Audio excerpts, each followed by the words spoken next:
New York City's bike community came out in the thousands on Friday for the first critical mass ride in years, taking to the street in protest of a new NYPD policy quietly rolled out last month to criminalize cyclists.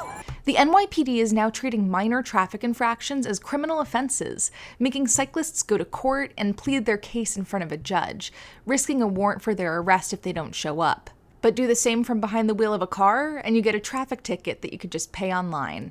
We spoke to cyclists about the crackdown and how they feel about who the city is scapegoating for the dangers on New York City streets. So as an African American in the community, I'm always very vigilant anyway about cops and what I'm doing, and try to be aware of aggressive cops, try to stay out of situations where there's confrontational. And I just think it's bullshit what we're doing, and we're not actually protecting cyclists. We're putting them in more danger and I think more harm. Obviously the policing is unequal, and it just seems like it's another scapegoat, like an externalizing of aggression towards delivery people.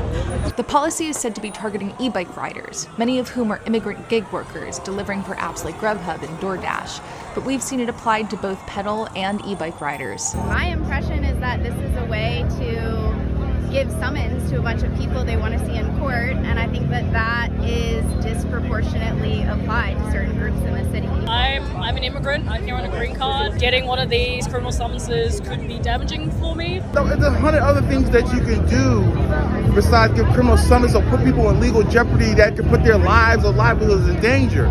So it's crazy that they would be doing that. The reality is a lot of people live and die by this, and the fact that you can get sent to criminal court over this is absolutely ridiculous. They figure that we're more of a threat than cars that are going through lights, and for too long the cars have gotten free pass, When it comes to following the rules to a T, it's not like an individual on a 25-pound bicycle is capable of the amount of collateral damage that a car would be. Last year, 37 pedestrians were injured in 179 reported e-bike crashes, according to the NYPD's own data. That's 0.4% of all pedestrian injuries. The vast majority are instead caused by car drivers. I've been hit by vehicles twice. Oh, wow. So, yes, pretty badly. And while I was completely following the traffic laws, and as far as I know, those drivers face no criminal charges.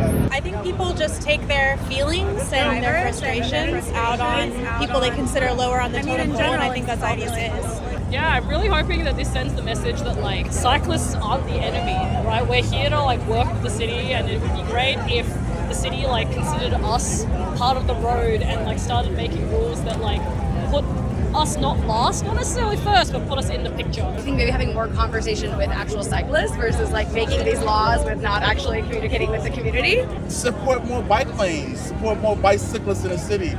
There has been, progress made. I'm not going to say that everything's been negative, but it's too long that we've been basically treated as second-class citizens, And when you're in a car and you see a bicyclist come on around, have a little empathy, imagine if you were a bicyclist, in that position. So, yeah, just have a little bit more love for bicyclists.